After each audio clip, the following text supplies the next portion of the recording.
Good evening, everyone. You're welcome to the seventh webinar. Tonight, I'm really delighted to be joined by Richard Berkeley. Richard is the women's under 15 schools head coach. Has been in place for I think the last 3 years.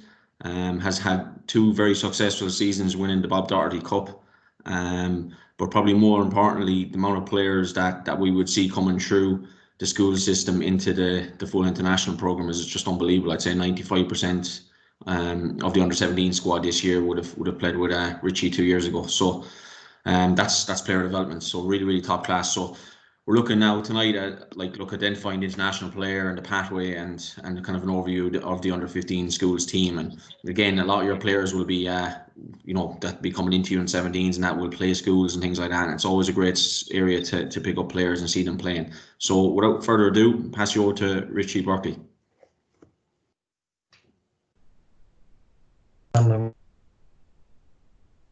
Mike, and I'll start again. Camera. Hopefully you can all hear that now.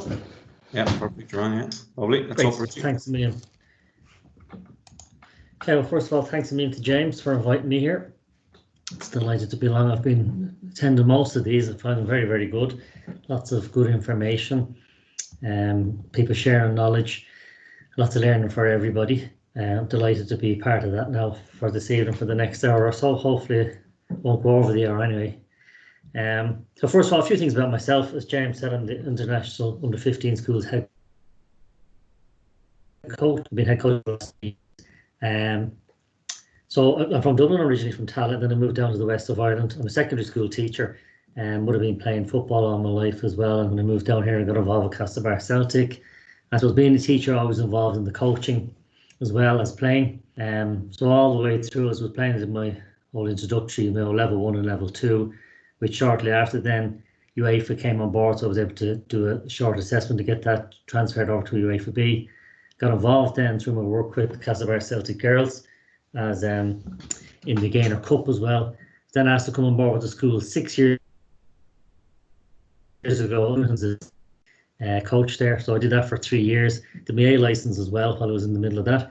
And then 3 years ago, Lorraine stepped down and I was made head coach, which where I've been for the last 3 years. But 2 very good years, the first 2 years. This year was, as you know yourself, we didn't really get very far. We only got one actual international match and we lost that, so that's not a good start. But anyway, we had looked like we had a very good team. We were looking forward to it. It was cut short, but we have this year to work towards anyway. So that's me, I suppose. So I know those 3 parts. I broke it down to 2 parts to flow a bit better. So the first part is about the player identification, and I suppose that's the learning part of this. So you'll all need to be paying attention and looking at what we're doing. There is the task will be based around this first section. So basically what I'm looking at doing is explaining about how we identify players and what things should we be looking for, how to put that information together and how to improve a profile of a player. I suppose it'd be handy for you as well. I'll go into that in more detail later. The second part then is I'm just going to look at the school's international 15 program and what we do and all that information, what the player pathway is up through the ages, and the link with yourselves as under 17 Women's National League managers, coaches. And relax and just enjoy the show, hopefully. Well, the rationale. So why am I talking to you? Well, I suppose we're all involved in the development of elite players. That's why we're all here. I suppose me as an international head coach and you as managers in our national league. So it's the top level for both of us. It is a small country. There's a huge overlap in the work that we do. So we need to work together. It's all the same players. So every player I have will probably end up being with you, and a lot of the players you have would have come through me as well. So that's important that we work together. I suppose for me then, I am responsible for the identification and development of our first group of international players. Important as you as coaches in our national league understand selecting and developing the best players in the country as they ultimately will transfer into your clubs. Because as the first step on that international pathway, it's important we get it right. I mean, James made the point that most of the girls go up through to 16s and 17s, and a lot of them going into 19s, and we've quite a few senior internationals now. So we have to get it right. And I want to explain to you how we do it so we can help you so you understand. I think that's really important. The other thing too is, of course, talking to you, because you have more access to these players than any international coach will ever have. You have them on a weekly, absolutely vital role. Not all your players are international players, but they should be all elite players and they should be all potential international players. So it's really important that you understand what we do to help us and to help yourselves and help the girls to achieve their potential, raise the standards. As I said there, with this knowledge, you can help develop them further. And obviously, cooperation with all the stakeholders. We all work together. As I said, it's not a big country. We all work together. It can only be a good thing. We can make progress.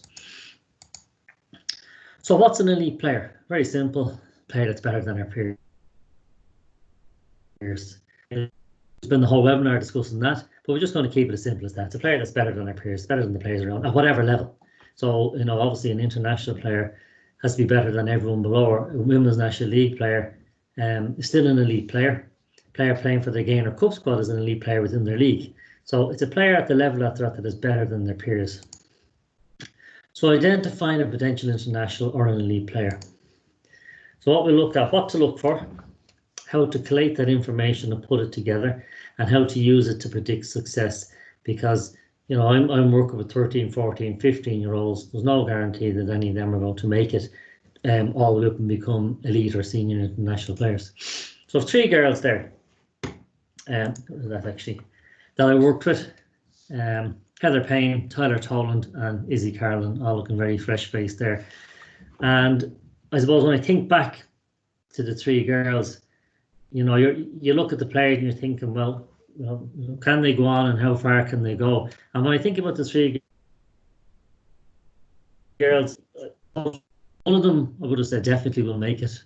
One of them I would have said probably will make it. And the third one I would have said possibly would have made it. So I suppose in Tyler Toland, when we saw her, she was just superb. She had everything. And I definitely said, there's a girl that's going to make it to the highest level. A funny story, we were in Wales, and Dave Rooney, who was on last week presenting for the goalkeepers, was the goalkeeper coach. And I remember standing on the sideline and the ball came into Tyler.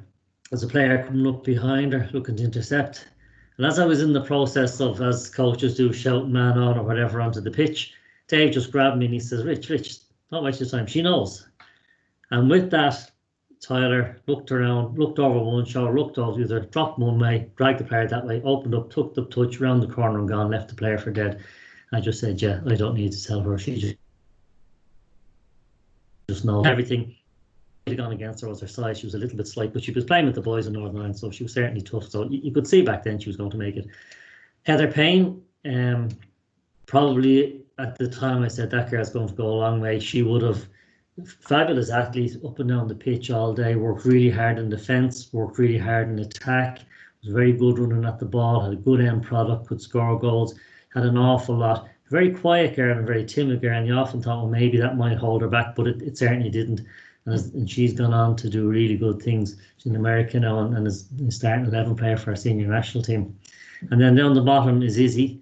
Also had the standards, but I mean, it was unbelievably talented. Dribbling, step overs, drag backs, just such quick feet, 2 quick feet, fabulous crosser of the ball. But her decision making, her final product sometimes wasn't great. And I remember at the time thinking, there's a really, really good player in there. I wonder, will she make it? What's interesting was, I just think with Izzy was just a little bit of immaturity. She just needed to grow up a small bit, mature, learn about life a little bit more experience. And we brought her back in to as an ambassador for our Interpro tournament and a player of the match and give a little speech. My God, she took it so seriously. I mean, she was checking, asking about information about players, and she had a little speech ready and said, wow, she's really, you know, come on and grown up and matured an awful lot. I think that's helped her to go on and make the step up to the next level. And another player that's going to go a long way. So look, there's just examples without actually having any statistical background or in-depth knowledge. Just, I suppose, for myself, when I think back to these players, there was thoughts I would have had at the time. But can we do that a little bit more scientific and a little bit better, I wonder, and that's, I suppose, what this is about. So, common traditional attributes that we might look for in identifying players. Well, I suppose physical and the psychological, social. And you've often heard that technically very good, great with her feet, can move the ball around, or physical, great box-to-box player.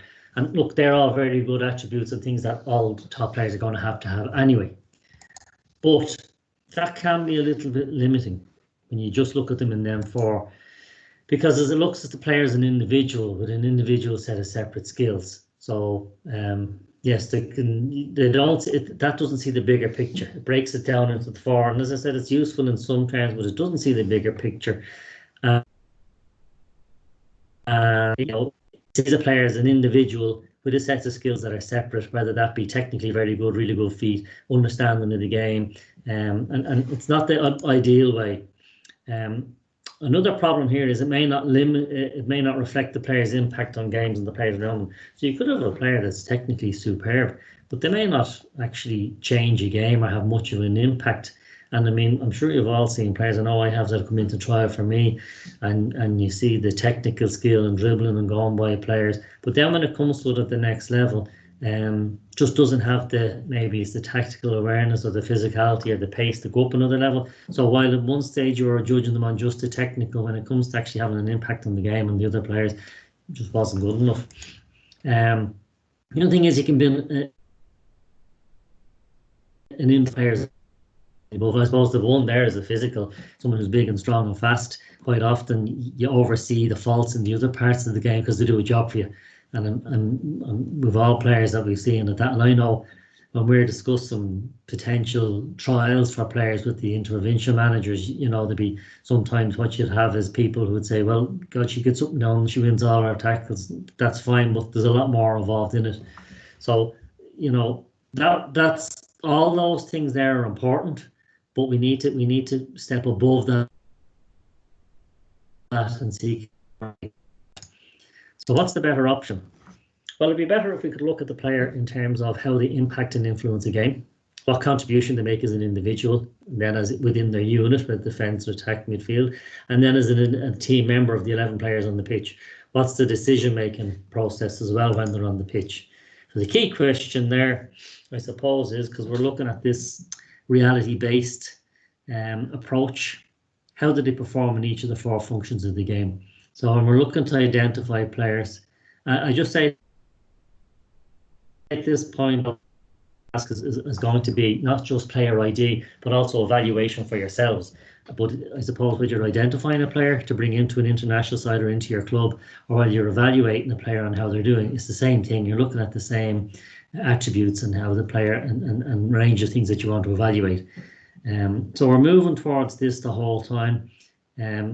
So if the game is broken down into the four functions, look at how the player performed in each one of them functions. That will give you a much better overview of how the player has an impact on the game, and how they work within your team. So I'm sure you're all sick to death of seeing this, but this is the way forward. That we've tried to simplify the game down to the four functions: attacking, transition to defend, defending, transition to attack. And then within that, we have scoring, disturbing the build-up, preventing scoring, and building up when we win the ball. So I'm not going to dwell on that, because anyone who's done any of these webinars or anything within the FBI, this is the new football language. This is what I'm trying to, everything we do about the game now, whether it's identifying players, analysing our team, analysing the opposition, evaluating players, it's all based around this. It's the same common football language, and it's going to make everyone's life a lot easier and more efficient when we look at how we develop the game. So again, that's another one straight from head office. In the centre there, you will have the four functions: attacking, defending, and your two transitions. So football actions. When we look at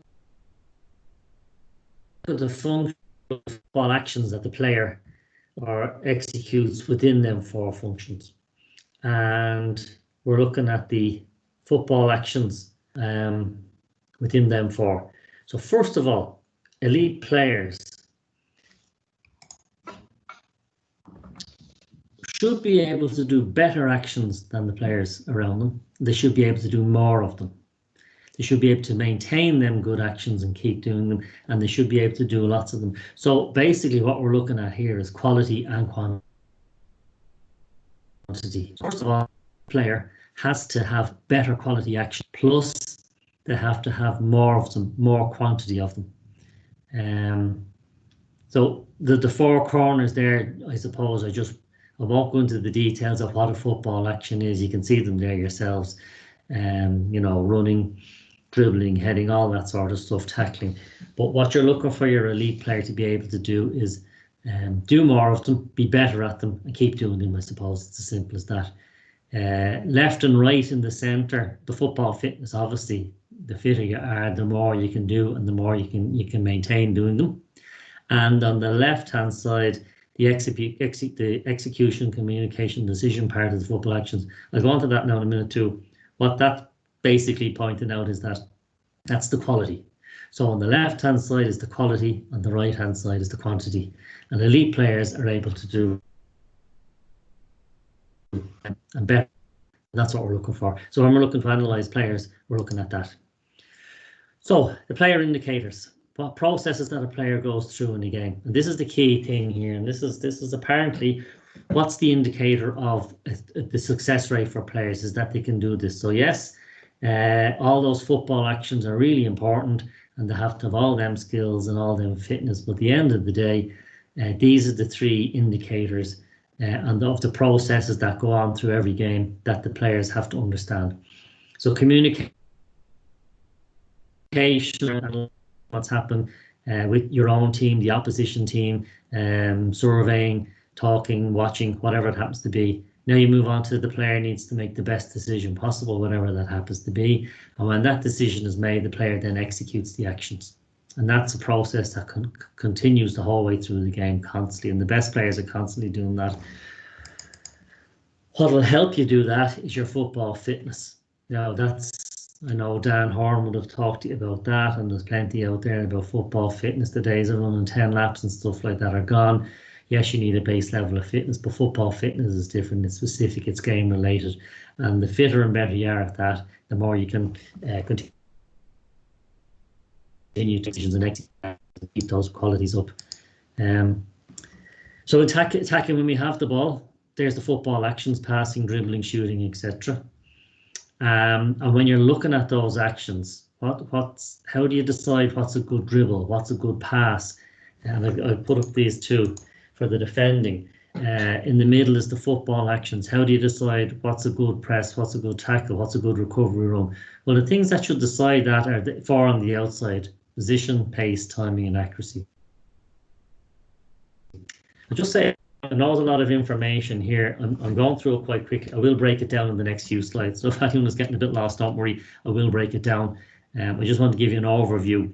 I have it broke down into tables and it's a little bit easier to follow. But this is just the processes. So in attacking, we have a range of football actions. And when you're looking at evaluating them, you should be thinking about the position, pace, accuracy, and timing of those actions. So I have a couple of examples here of those what I'm talking making and in terms of the pace and timing. And we played in Spain against Scotland. I just have it still there, but we play the video in a second. I'll just explain what's happening here. We have a corner kick and we're defending. First of all, the first action, our centre half, Chase Stapleton, makes a really good clearing header, and you just watch the technique is excellent. But the ball goes to the outside of the box and it looks like it's going to drop to a Scottish player, but we have a player waiting outside there and her positioning is good. She anticipates and her pace is good. She takes the ball down and she breaks. Now, the accuracy are the two key things. So when we're looking at the football actions, yes, she runs the length of the pitch and scores, but to take it to another level, let's have a look at the pace and accuracy. She has the pace to get over, to win the ball, to outrun the defender. There's a very good timing of the pass. It's accurate. It goes out to a wide player who takes the touch, turns inside. The return pass is accurate, is well timed, and then she continues her run on and scores at the far end. So rather than just saying, yeah, it's a good breakaway goal, but the timing of the pass was good, the accuracy of the pass, the finish. So there's lots of good things here in the football action. So I'll just play this and you can have a look.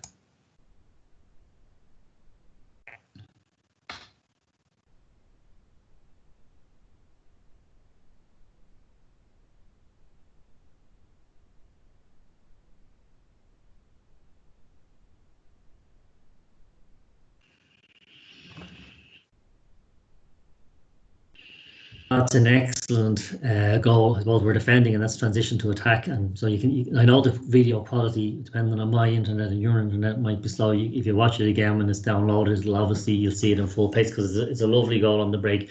But what we're looking at there is pace, accuracy, and timing. The three things we looked at previous. So that's a good example. Another one here now, and again, we're in Spain. We're playing England, and we're defending again. So it's another transition to attack. So looking at position. Yeah, we're defending. It's not a bad position because the pitch fairly narrow and we're quite compact. And a couple of things here I'll just explain beforehand, and you can watch the video after.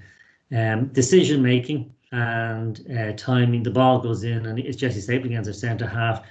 Makes a good decision. Realizes she hasn't got enough time to take the ball down,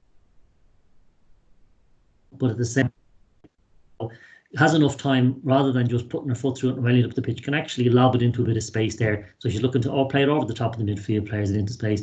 After that, then it's about reaction, it's about accuracy, it's about timing, and it's the centre forward takes a good touch. So football action is excellent. Down, one touch pass into Ellen Malloy. She's again pace. She's gone. She drags the ball back. Some really good football actions. Aoife, the centre forward, then makes a really good run in between. The two centre halves into the space behind. Really good ball from Ella. It's a really good finish. So lots of things. It's a great goal. What you're looking at here is all the aspects that we're trying to look about in the functions. The transition from defence to attack. Can we be quick? Can we be accurate? Is the timing? So lots of good things in this. So I'll play this through now. You see.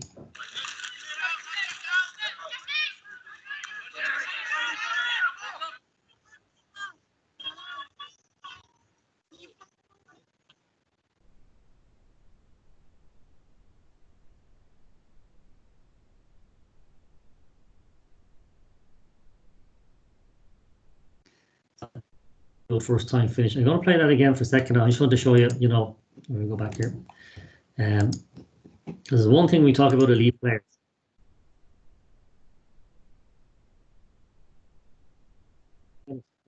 Here. All right, and then again.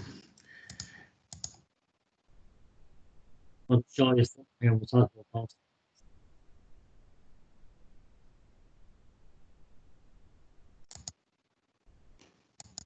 Now, I'm just looking here at this, and this is the difference. This is when you go to another level again. You can see the centre forward there, Aoife Cronin. She's going to run in behind one centre half, and in fairness, she takes the other centre half away. Player here on the near side is Ellie Long. Anticipation, she's looking to break in there. The simple on her left foot, Ellen Malloy just puts that out here to the left hand side, and Ellie's in straight clear on goal. And now she's further away from goal, but at least she's got a clear run on goal. And I suppose 99% of players just roll that ball out in front of her.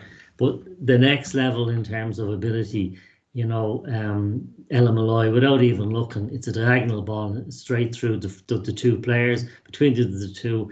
I mean, it's a world class in terms of taking four players out and putting it on the play for the centre forward. I'll just play that through and you can see.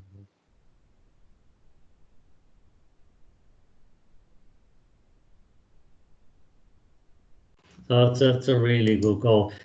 I suppose in terms of that, you may ask, well, that's not really player ID because you've picked them already, and that is true. But they're being passed up to 16s to 17s. We're trying to identify players who could maybe go 16s, 17s, 19s, maybe skip 16s, go to 17s, maybe skip 17s, go to 19s, go straight to senior women, and we're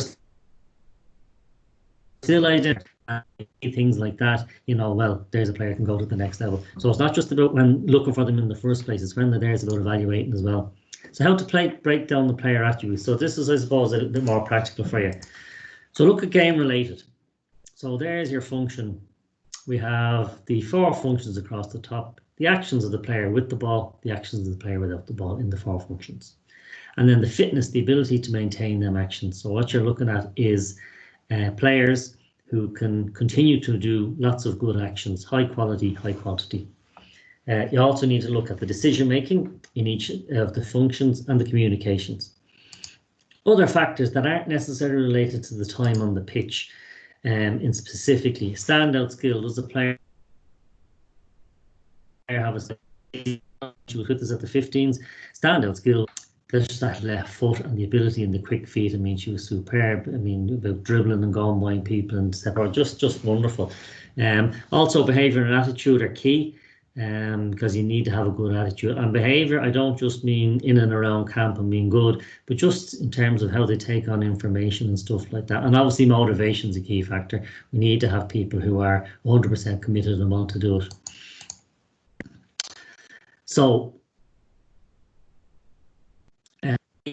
indicators of future success. Very hard this, because nobody knows what things are happening. There's all sorts of things like social and economic factors, family background, where they live. I mean, there's a number of factors, but we still try and give ourselves the best possible chance. So how do we actually build a profile of a player?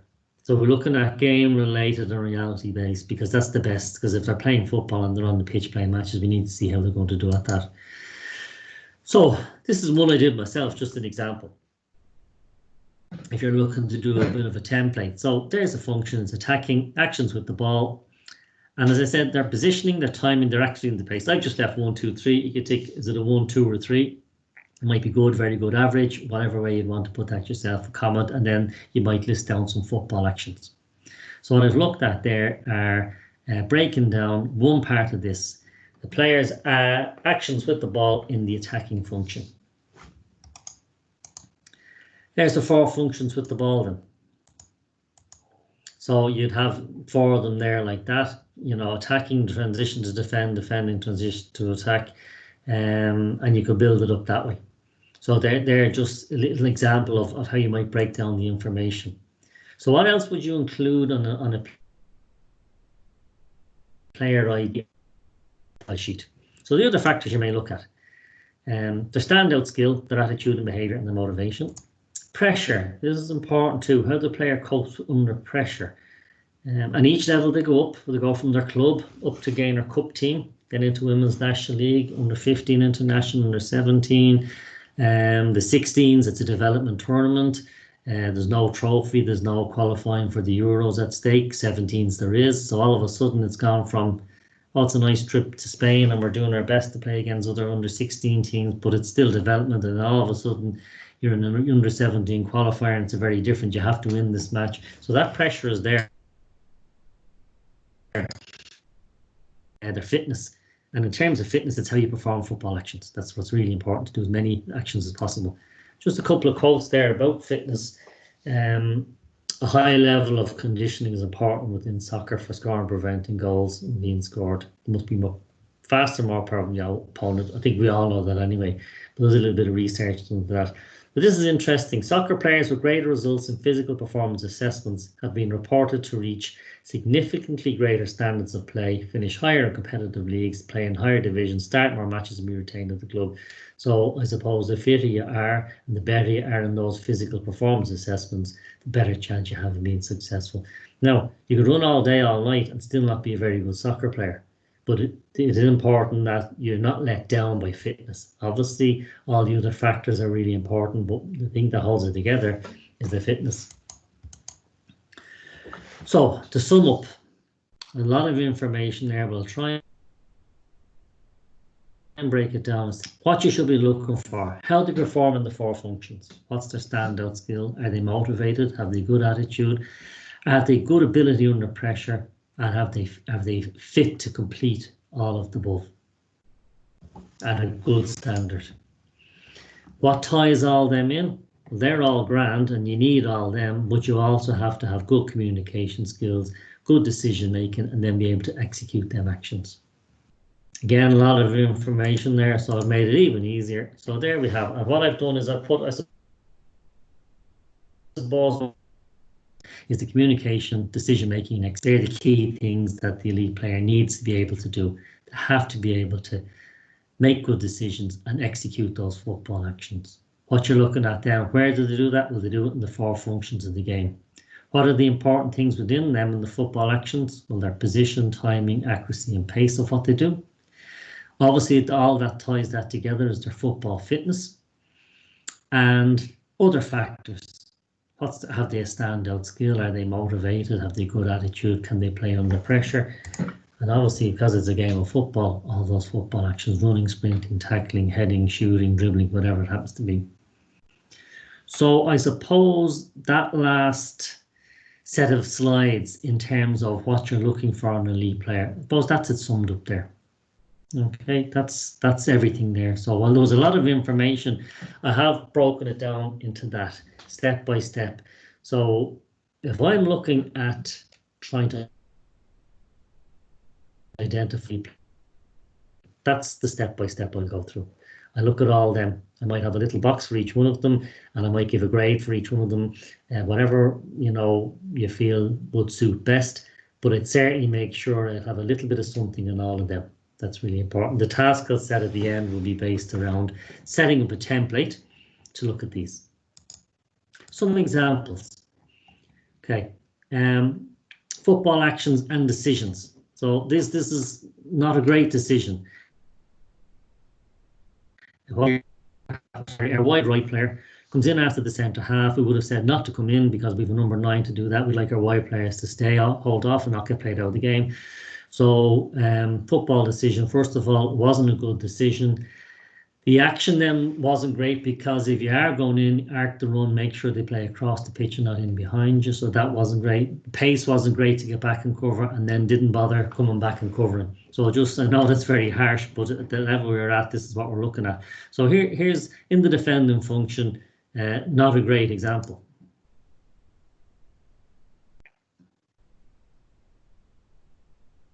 You see the player gets played around, too easy, stops, walks, has a little bit of stall. Our defender gets caught 2v1, but to be fair, our right foot shows good pace and timing and accuracy and wins the tackle. And you stop that there. What you see, our positioning, centre half has gone out to cover, our number 6 has gone into the centre to cover, our 8 is coming back, our wide left players took him back in and no sign the wide right. Now we would show the player that, and we'd say, look, you need to work more on this, but there's an example. Technical skill, so this is a standout skill. Here's a pair, just a little example of 2 good feet, nice drag back with 1 foot on the right and a good through ball from the left.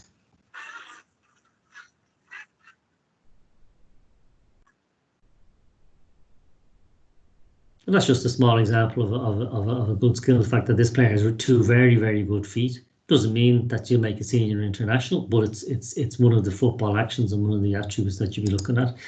This is good because this is Jodie. She's only 13. We brought her in for a look and she did really well. And I suppose technically very good and brave. The fact that she's not afraid to do this. You'll notice her body shape is excellent, turns around and just clever and brave.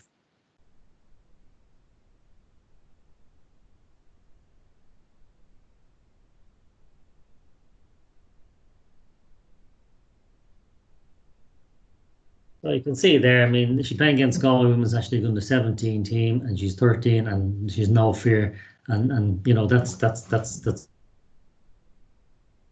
really good to see it in the future. And then this is interesting. We played England in the John Marie Cup in Spain. We went to penalties, and we look at ability under pressure.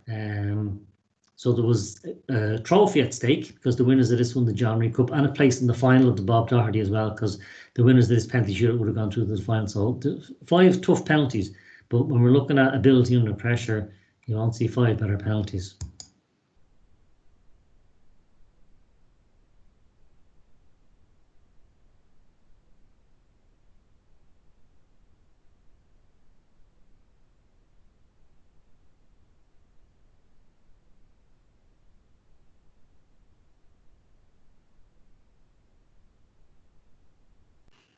So, keeper never got near any of them. And there was a big crowd there, a lot at stake. So, there's, when we talk about can they perform under pressure, there's elite players. And interestingly, the 5 girls who took that have all gone into James's under 17 squad as well as the 16s and been up there. So there's another indicator that if they can play under that they have potential. So by accumulating all that data, we should be able to better predict whether a player is going to be successful or not. If you're a scorer man and all them, they have a really good chance of doing well. We use to help a player develop by identifying strengths and weaknesses, and you can increase their chance of success, so it's good to help them.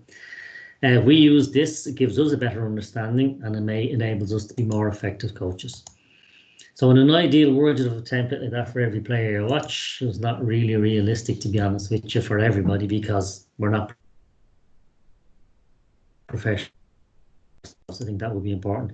And the task I'll explain at the end, can you have a usable version for your club?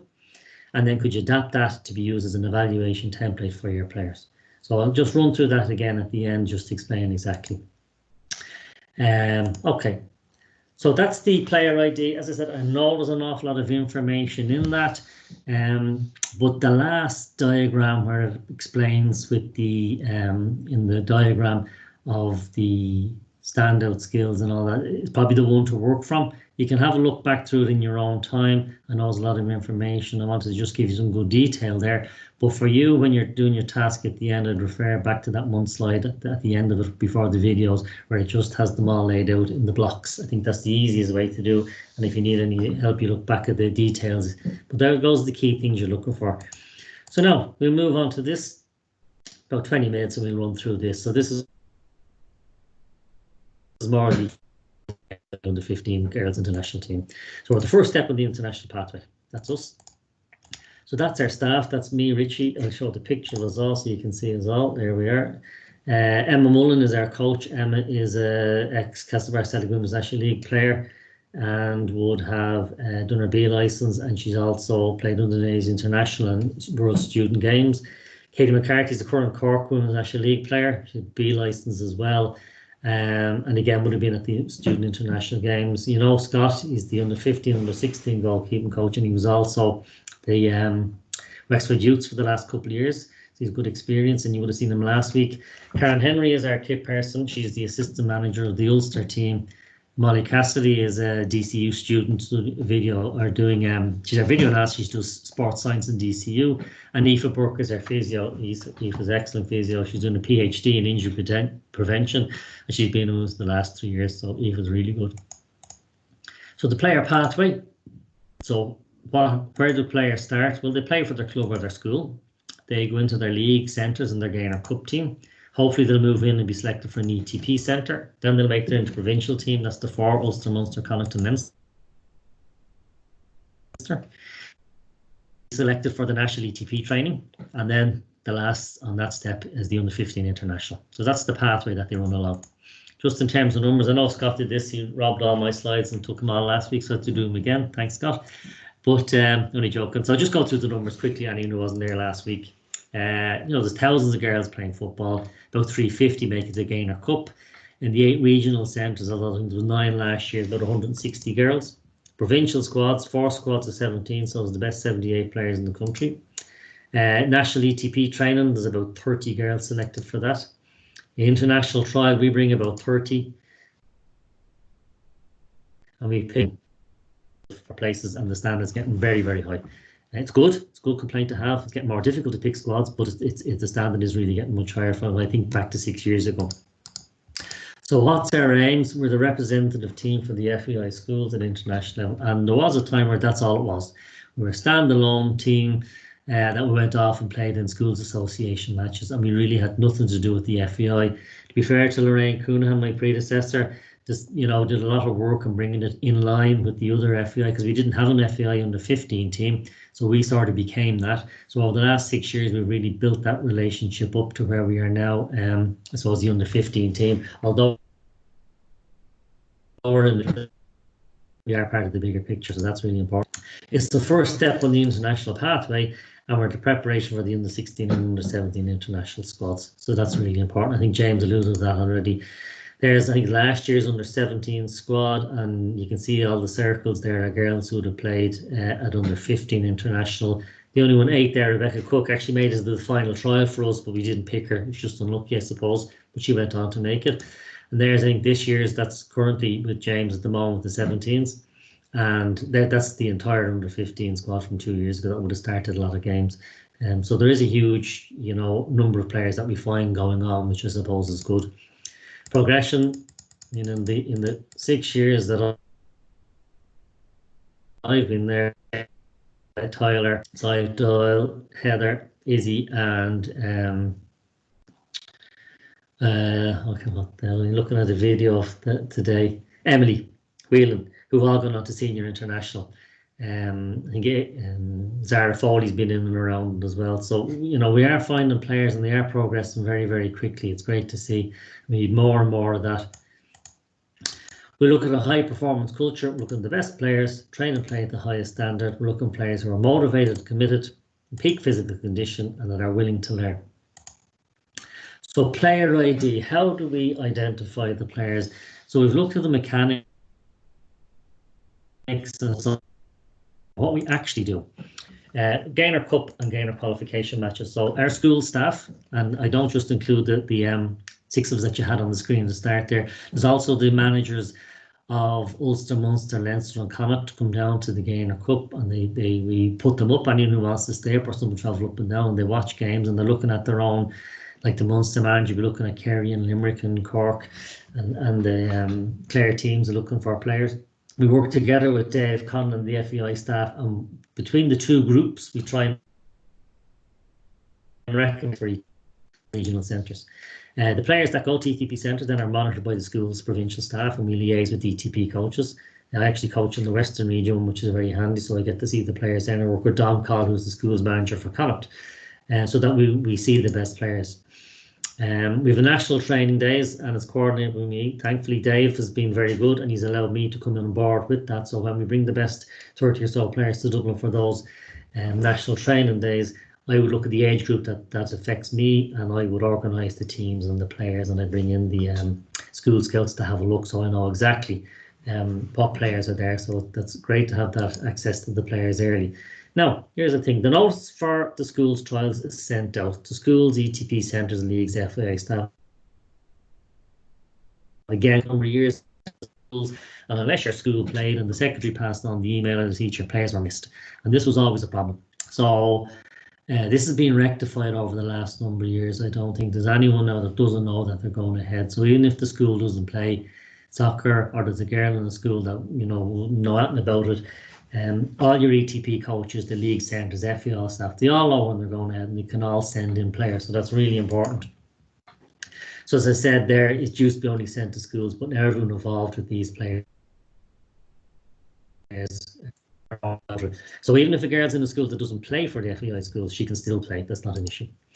Trials take place in each province, August or September. They pick 17 players and they liaise with the international staff. So I would talk to them, make sure they're picking the right players. I mean, I don't tell them who to pick, but I do point them to the ETP national days, and I say, look, you know, every player at that ETP national day has to be at the Interpros, because if they're the best 30 in the country and we're bringing 68, surely that first 30 has to be first on this. And to be fair, that's worked really, really well. What that's also done is brought the standard of the interprovincial tournament up a huge amount. So the interprovincial tournament takes place in Leinster, and they play off again. Now, this is one thing. Players can only be selected for the international trial from these 68 players that go to that tournament. So I realised that if I want to be able to pick the best players, I have to make sure they make their provincial teams. So I suppose all the points before that are based around doing that, getting all them players into the Interpro tournament so I can pick them. Now, sometimes a player is injured, that's no problem. We'll bring him in again after and have a look at. But it's really important that I get those players into that Interpro trial so I can pick them. So that's just it laid out there. ETP, Gainer Cup into ETP, into their interprovincials. The ETP also feeds into the national training days and all the way up. What I want you to look at the staff in, just to ensure that we have the whole country covered. In my international staff, we have 6 people. We have 2 in Leinster, 2 in Connacht, 1 in Munster and 1 in Ulster. So that we have a member of my staff in each one of the provinces around the country. I think that's really, really important. And they link in then with the various ETPs to ensure that they're visible, they see the players, and that players aren't missed. And there's good links between the ETPs and the schools through myself as well, to make sure that we get the best players in. So just, I suppose, the proof of that, we had 5 players from Leinster, 4 from Munster, 7 from Connacht. Were very strong that year, and they would have won it. A lot of them are in the Connacht. Galway was actually in the 17 team, very strong the last 2 years. A lot of them girls, very, very good, with the backbone of the international squad. and Ulster had 2. So we had 15 different clubs represented. 2019, we had 14 different clubs represented, and in 2020, we had 16 different clubs. Now we had 11 players from Leinster, but they were very strong. Leinster were very strong. They won in all games. And we gave everyone a chance. We bring players from every province, but it was just the year that was in it. Leinster were exceptionally strong. But you can see the number of different clubs. So I suppose that's a good, shows how much work has been done around the country to ensure that we see everybody. So what do we do? Well, we trials and training after the Interpro tournament in November to January. We play some challenge games. Women's National League last year before we went to Athlone. We did a good game down in Athlone. We stayed over.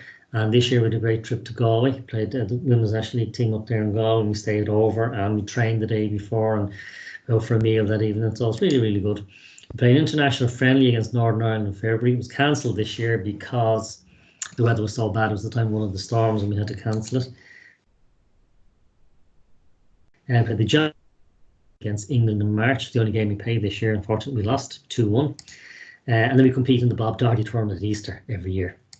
And that's England, Ireland, Scotland, Wales, Northern Ireland, ourselves, and one other team. Last year was Gibraltar, and that's annually in a host country. Now we were lucky; we was in Spain last year. Company came in and sort of sponsored us, and we all went out to Spain. So that was really enjoyable. It was due to be in England this year. We were going to Lilleshall, but unfortunately it didn't take place with the COVID pandemic. So unfortunately we didn't get to do that. Our ethos and philosophy were fully in line with the the International Managers Group. We meet weekly. Our team's meetings a bit like this, and we share knowledge and resources, progress reports, scouting reports, tasks, guest speakers. James is in that, Sue, Dave, Connell, Vera, Rude, and the various people, Jared Dunn and Dan Horn. So that's a great way to ensure that we're all doing the same thing and pulling in the same direction. All our coaching is reality based. Look, we try and base everything around that.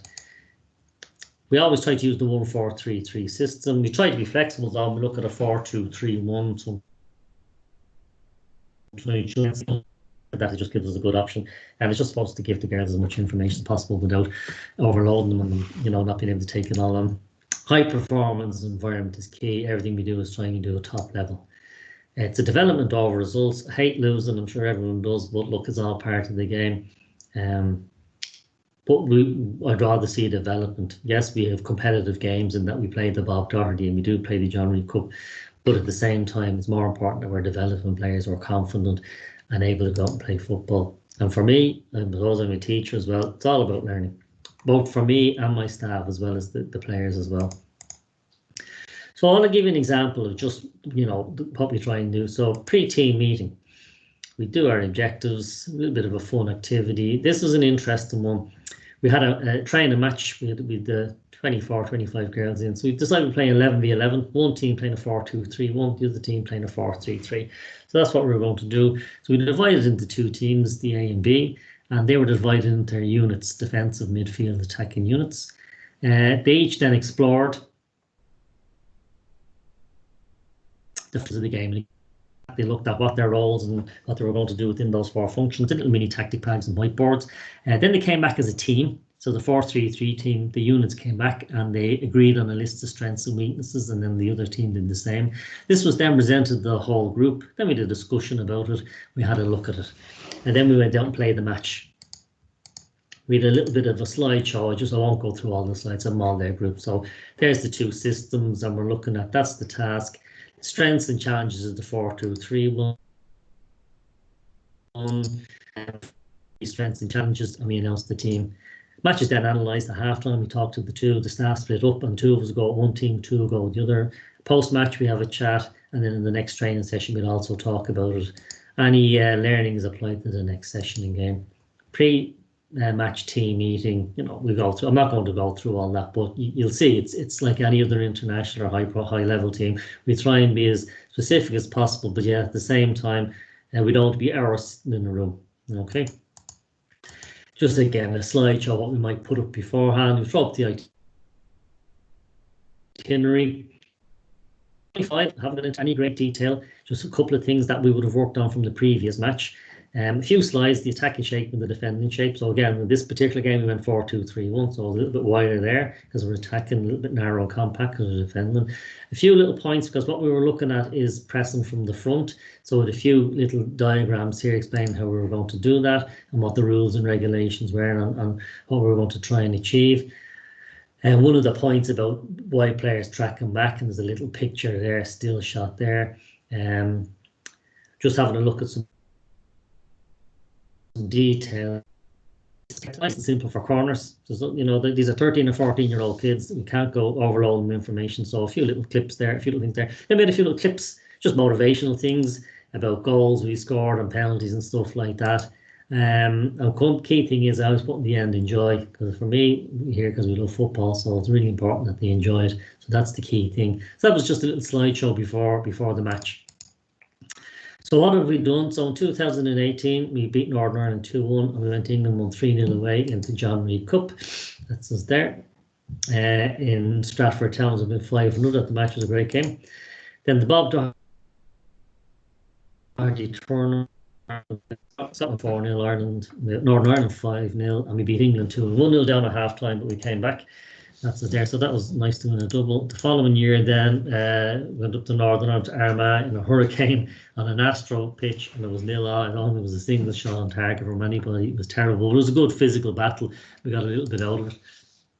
Lucky then we went to Salou in Spain. Fantastic experience for all the girls, myself as well, and the staff. So we beat Scotland 2-0. We drew with England, but we won on penalties, and we beat Gibraltar 4-1. So we're the Bob Doherty champions the second year in a row, which was nice. Didn't get a chance this year to defend it, unfortunately. So I suppose technically we're still champions, so that's not a bad year's work. A couple of clips here. Just want to run through the type of things that, you know, what we like to look at. This clip is just showing you that we're coached the players to be brave and to play out from the back and take chances. You know, they're here to learn, and unless you actually challenge them to learn and have a go, they'll never get used to it. So here's a clip of us against that loan, and it's just, you know, throw in, but, you know, we're not afraid to go back and use the keeper and try and play it out.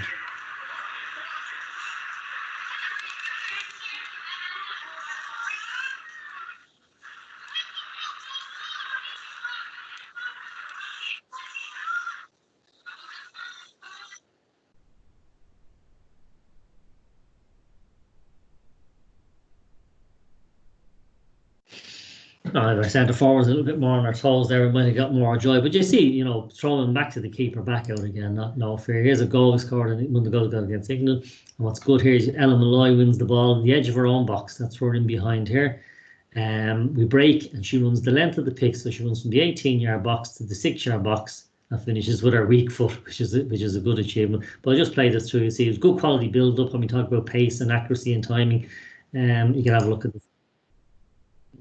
Well, yeah,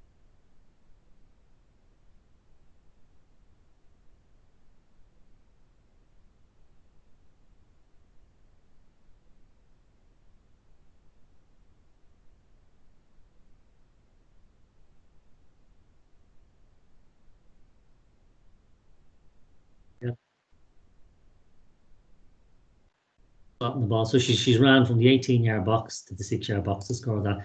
Here's another goal. And again, what I like about this one, we're talking about strength and depth. Bar Abby, who's taken the throw, every other player in the pitch is a substitute. So it just shows you the strength and depth that we have, you know, and that's really good moving forward. So every single player involved in this is a substitute that came on. And we're 2-0 up at this stage, but, you know, we still want to keep playing. There's no sitting back. We're here to learn and to have a go.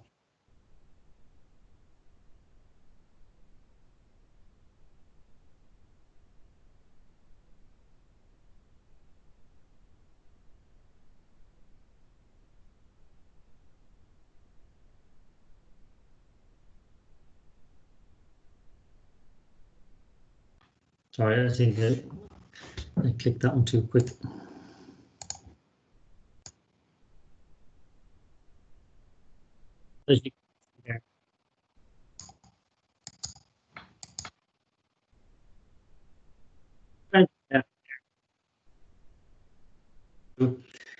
Anyone who's played against Galway will know Sana doing what she does.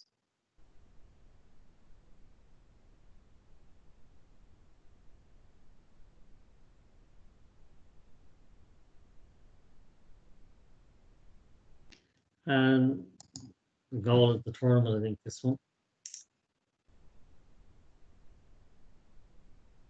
Harry Brown.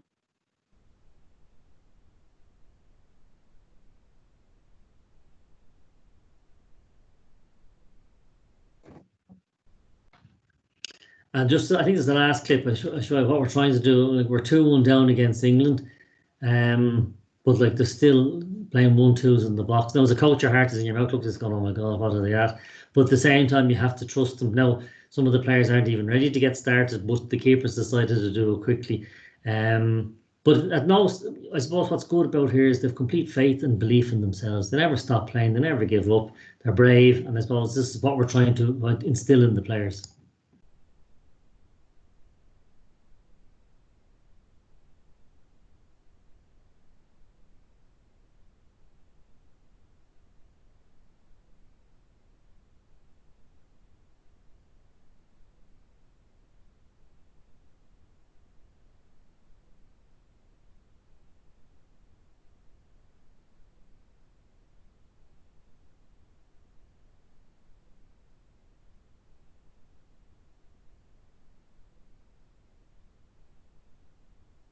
So there's lots of good things there. Using the keeper, good kick out from the keeper, good one-touch football, overlap from the fullback, just runs it out. So I suppose that's what we're looking to do: build confident players who are brave. And of course, it's fun as well. We went to Spain, and they were going to go to Fuerteventura, and some of them wanted to go to Barcelona. They then decided we go downtown, rent bikes, and cycle around Salou for a couple of hours.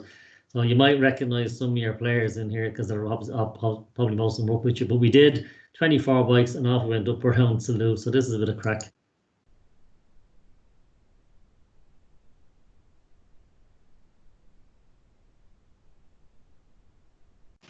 Now, it looks great as an adult in charge of 20. It was fun in spots when they were off the bikes, but they enjoyed it anyway. For a lot of them, it was a lot of good fun. So the work already, we've started this year with the players for next year. Because of the lockdown, I've identified 24 that we had from last year, and we've done with them webinars, looked at the club coaches and parents as well. We talked to them. We've done a lot of webinar presentations. I've got a Padlet wall. I don't know if you've ever used Padlet. It's like a web page where you can post up stuff, and the girls have access to it. So we've strength and conditioning programs, diet, nutrition, bits and pieces, all the presentations that we did in the webinars, and task sheet. We set them little tasks as well. So they're all up there and they can log into them. So we've started the work for next year already before even getting on the pitch. So what's your role? Well, there we are, the 15s to the 16s to the 17s. All our players need to go into the Women's National League straight away. That's really important. Okay. And from there, they go back then into the 16s and 17s. So as you can see, you have a really vital role in the pathway. So what can you do? I suppose try to reflect the work we're doing at an international level within your own club and teams. I mean, you're your own people, you pick your own tactics, your own system, your own players, but and that's exactly what we want people doing. But at the same time, you can see what we're trying to do and how we approach analysing the game, analysing players, and you see, could you reflect that and do that yourselves too? So understand the processes involved in identifying and selecting elite players, see the work we're doing and how we do it. Help us develop a group of well-coached, well-conditioned and experienced players to improve the standards in our women's national leagues and our international teams. So when we pass them into you and you pass them back again, that we're all working together for you to be successful, for us to be successful, and to produce really good players. Keep up to date, keep upskilled, progressive in your approaches to your football duties. There's plenty of the CPD that's involved in this and the other webinars. I mean, there's so many webinars going on now. I mean, there's no excuse. Do your coaching courses. I mean, just keep at it, get better and better and better. I know James says every day is a school day, and that's true. Keep in touch. We're here, always happy to help. And I know some have been in touch and about players and what can I do with this, or stuff like that. Parents are asking me, so I'm happy to help anybody out in terms of the players we have and where they're going. So please feel free to get in touch at any stage. So last thing, the task. Can you design, and it's 3 parts. 1, a club scouting template. So a common document to be used by all the coaches and scouts in your club. Should have your club crest, what details you need to have identified. Now it should reflect what we discussed in this evening's presentation. And be realistic. You may not have, I mean, you have them every week. I have these kids and they come in again in a fortnight. So I have 2 weeks to sit at home with the video and go through it all and look at it and have it all ready for 2 weeks. And then another 3 weeks to the next one. You may not have that time. You may not be able to go into the same detail, but at the same time, you should have the basics of what I've gone through as the basics of your scouting template. Can you do a player evaluation template? So it'll be very similar. I mean, it might be just a bit better of changing the name at the top. It's almost the exact same. So it'll be very similar. So you can use to evaluate players halfway through the season, at the end of the year, before you pass them up to maybe to your senior team. If you're doing it with a 15s team before they come to 17s. I think it's a very useful little document to have. And can you also do a simplified version of that based on the same things, the football functions and the decision making and the indicators, but a much simpler version that you could sit down and use with your individual players. So you might have your main one, but you'd have a simplified version where you would sit down with the player and do a little evaluation of the progress after the first 3 or 4 games, and just look at even something as simple as how they are performing in the 4 functions and their football actions, things like that. So it's a 3-part thing, but it should be no more than a page each, to be honest with you. If you're getting any more than that, it just doesn't become realistic and you won't use it, let's be honest with you. So be realistic, maybe a page per template. Have it saved, and then that can be printed out and sent off. It can be put into a Google Drive for coaches to access. It can be printed off. They can fill it in by hand. They can type in. There's lots of ways of doing it, but I think it'd be a very useful tool for you to have within your club in terms of how you scout players, how you evaluate, and you could also things like, you know, base your coaching sessions around some of the things that you need to work on for players. You could set them their own individual player plans and things like that. So it's, you know, a little bit of work involved in, but once you have it done, it's there, and it's a very useful thing that can be used throughout your club. So that's me finished. I hope you enjoyed it. I think we're 2 minutes over, so it's not too bad. I will put you up the next slide, which is what's happening next week, and I'll hand you back over to James. So thanks a million to everyone who came along. Thanks to James for having me. Enjoyed it. I hope it didn't go on too much. I know there's a lot of information, but it's there for you to look back in your own time. Don't be thinking, God, I'll never take all that in. You download it and have a look in your own time and simplify it down to suit your own needs. That's what I'd say. If anyone needs any extra assistance or a bit of advice on it, please feel free to get in touch. I'd be happy to help. Hopefully you have a good idea of what we do in the schools, so that with that knowledge, you'll understand what we're doing and how you can help us and how we can help you. So looking forward to getting back onto the pitch, and thanks very much, and I'll put this up and I'll hand you back to James. Okay, Richie, thanks a million. Absolutely excellent, great detail there on the player identification, and then obviously the schools and the pathway and so on. Like, I couldn't say enough about Richie in terms of player identification. A massive resource, and you've seen it there really on the pictures you put up with the 17s for the last 2 years. How many players have come through and all that, and that's absolutely top class. So again, thanks very much, Richie. Excellent presentation. Just a few things for myself. Obviously, next week, Sue Ronan, the women's under 16 head coach, and she will be assisted by Paul Martin, the assistant coach, and they're going to do a presentation on preparing the women's under 16s for a UEFA development tournament. Obviously the one this year didn't take place, so it's from May 2019 they'll be running through. And it was interesting as well, in that tournament they had USA in their group as well, which they were invited by UEFA, so just interesting to play players at that level. So that'll be an interesting presentation next Monday. The other couple of things just to add, the CPD, Richie Smith that was sending that out has just been on holidays for a couple of weeks, but he's back today, and as of now everyone should have got their CPD for the last and that you've put in. So if anyone hasn't got CPD yet or hasn't got an email from Richie, just get in touch with me and I'll sort that out. I'll also be in touch with the head coaches this week of the 15 teams, just to have a chat about players that you're in your group this year and who you feel is doing really well and so on, that we're getting back on the pitch. So I'll be in contact with you over the next 3 or 4 days.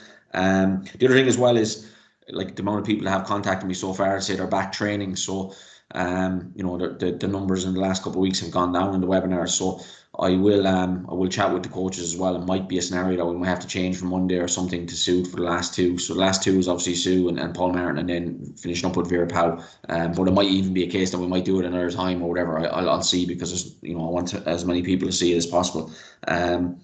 And that's pretty much it. So look, I'll be in touch with head coaches the next few days. And again, massive thank you to Richie for this. And the presentation and the video recording will be up as well. So if anyone missed it tonight, I'll send that on to you the latest tomorrow morning. Okay, thanks again. Take care.